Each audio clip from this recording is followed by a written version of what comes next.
शिवपुराण महात्म्य 5वां अध्याय। चंचला के प्रयत्न से पार्वती जी की आज्ञा पा करके तुम्बुरा का विंध्य पर्वत पर शिवपुराण की कथा सुना करके बिंदु का पिशाच योनि से उद्धार करना तथा उन दोनों दंपत्ति का शिवधाम में सुखी होना। सूतो हुआ। सूत जी कहते हैं सौनक एक दिन परमानंद में निमग्न हुई चंचला ने वह देवी के पास जाकर के प्रणाम किया और दोनों हाथ जोड़ करके वह उनकी स्तुति करने लगी। चंचला बोली, गिरिराज नंदिनी स्कंद माता उमे, मनुष्यों ने सदा आपका सेवन किया है। समस्त सुखों को देने वाली शंभु प्रिय आप जो है ब्रह्म स्वरूपिणी हैं। विष्णु और ब्रह्मा देवताओं द्वारा सेव्य है। आप ही सगुणा और निर्गुणा है तथा आप ही सूक्ष्म सच्चिदानंद स्वरूपिणी आद्या प्रकृति हैं। आप ही संसार की सृष्टि पालन और संहार करने वाली हैं।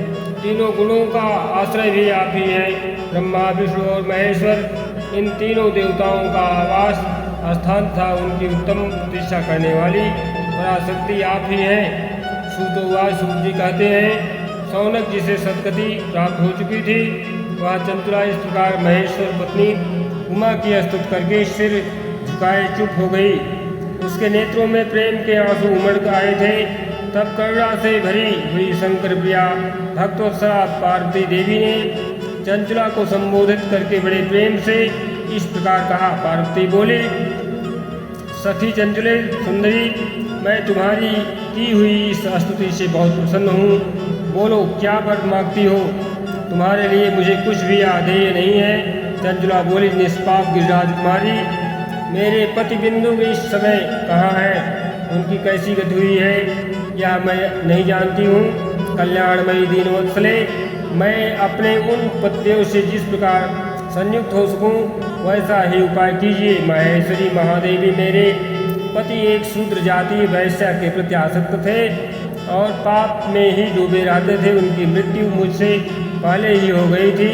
न जाने वह किस गति को प्राप्त हुए हैं। गिरिजा बोली, बेटी तुम्हारा बिंदु नाम वाला पति बड़ा पापी था।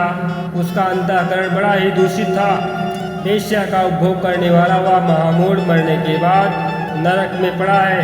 अगणित वर्षों तक नरक में नाना प्रकार के दुख भोग करके वह पापात्मा अपने शेष पाप को भोगने के लिए विंध्याचल पर्वत पर पिशाच हुआ है। इस समय वह पिशाच अवस्था में ही है और नाना प्रकार के क्लेश उठा रहा है। वह दुष्ट वहीं वायु पी करके रहता है और सदा ही सब प्रकार के कष्ट सहता है। सूत जी कहते हैं सौनक, गौरी देवी की आवाज़ सुनकर के उत्तम व्रत का पालन करने वाली चंचला उस समय पति के महान दुख से दुखी हो गई।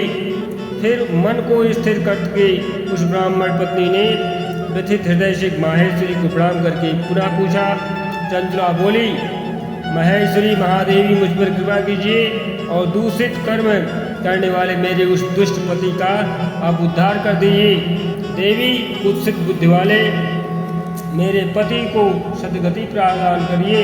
उस पापात्मा का जो भी अपराध है क्षमा करिए। पति को किस उपाय से उत्तम गति प्राप्त हो सकती है वह शीघ्र बताइए। आपको नमस्कार है। पार्वती ने कहा, तुम्हारा पति शिव पुराण की पुण्यमयी उत्तम कथा सुने तो सारी दुर्गति को पार करके वह उत्तम गति का भागी हो सकता है।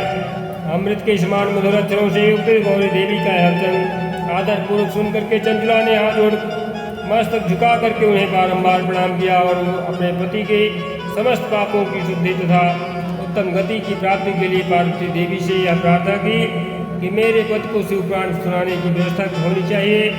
उस ब्राह्मण पत्नी के बारंबार प्रार्थना करने पर शिवप्रिया गौरी देवी को बड़ी दया आई। उन भक्तवत्सला महेश्वरी गिरिराज कुमारी ने भगवान शिव की उत्तम कीर्ति का गान करने वाले गंधर्वराज तुम्बुर को बुला करके उनसे प्रसन्नता पूर्वक इस प्रकार कहा, तुम्बुरो, तुम्हारी भगवान शिव में प्रीति है। तुम मेरे मन की बातों को जानकर मेरे अभीष्ट कार्यों को सिद्ध करने वाले हो, इसलिए मैं तुम्हें एक बात कहती हूँ, तुम्हारा कल्याण हो। तुम मेरी सखी के साथ शीघ्र ही विंध्याचल पर्वत पर जाओ। वहाँ एक महाघोर और भयंकर पिशाच रहता है। उसका वृत्तांत तुम आरंभ से ही सुनो। मैं तुमसे प्रसन्नतापूर्वक सब कुछ बताती हूँ। पूर्व जन्म में वह पिशाच बिंदु नामक ब्राह्मण था। मेरी सखी चंचला का पति था। परंतु वह दुष्ट वेश्यागामी हो गया। स्नान संध्या आदि नित्य कर्म छोड़ करके अपवित्र रहने लगा। क्रोध के कारण उसकी बुद्धि भ्रष्ट हो गई, मूर्खता छा गई थी। वह कर्तव्य का विवेक नहीं कर पाता था। क्या भक्षण सज्जनों से द्वेष और दूषित वस्तुओं का दान लेना, यही उसका जो है स्वाभाविक कर्म बन गया था। वह अस्त्र शस्त्र लेकर के हिंसा करता, बाएं हाथ से खाता, दोनों को सताता और जो दीन दुखिया हैं उनको मारता पीटता था। क्रूरतापूर्वक पराये घरों में आग लगा देता था, चांडालों से प्रेम करता था और प्रतिदिन वह वेश्या के संपर्क में रहता था। बड़ा दुष्ट था वह पापी, अपनी पत्नी का परित्याग करके दुष्टों के संग ही आनंद मनाता था। वह मृत्यु पर्यंत दुराचार में ही फंसा रहा और अंत काल आने पर उसकी मृत्यु हो गई। वह पापियों के भोग स्थान घोर यमपुर में गया और वहाँ बहुत से नरकों का उपभोग करके वह दुष्टात्मा जीव इस समय विंध्याचल पर्वत पर पिशाच बना हुआ है। वहीं यह दुष्ट पिशाच अपने पापों का फल भोग रहा है। तुम उसके आगे यत्नपूर्वक शिव पुराण की इस दिव्य कथा का प्रवचन करो, जो परम पुण्यमयी तथा समस्त पापों का नाश करने वाली है। शिव पुराण की कथा का श्रवण सबसे उत्कृष्ट पुण्य कर्म है। उससे उसका हृदय शीघ्र ही समस्त पापों से शुद्ध हो जाएगा और वह प्रेत योनि का परित्याग कर देगा। उस दुर्गति से मुक्त होने पर बिंदु नामक पिशाच को मेरी आज्ञा से विमान पर बैठा करके तुम भगवान शिव के समीप ले जाओ। शिव जी कहते हैं, सौनक माहेश्वरी उमा के इस प्रकार आदेश देने पर गंधर्वराज तुंबुर ने मन ही मन बड़े प्रसन्न हुए।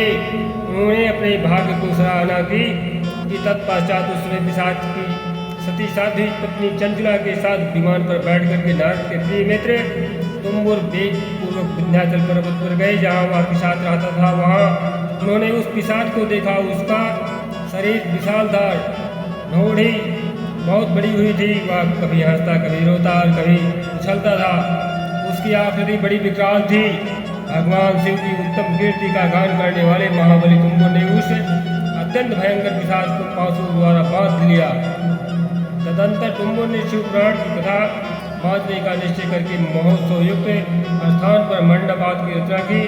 इतने में ही संपूर्ण लोगों में बड़े वेग से यह प्रचार हो गया कि देवी पार्वती की आज्ञा से एक पिशाच का उद्धार करने के लिए उद्देश्य से शिव पुराण की उत्तम कथा सुनाने के लिए तुंबुर विंध्य पर्वत पर गए हैं। फिर तो उस कथा को सुनने के लिए लोक से युक्त देवर्षि भी शीघ्र ही वहाँ जा पहुँचे। आदरपूर्वक शिव पुराण सुनने के लिए वह आए हुए लोगों का उस पर्वत पर बड़ा अद्भुत और कल्याणकारी समाज जुट गया। फिर तुंबुर ने उस पिशाच को पासों से बांध करके आसन पर बिठा करके और हाथ में पीड़ा लेकर गौरीपति की कथा का गान आरंभ कर दिया।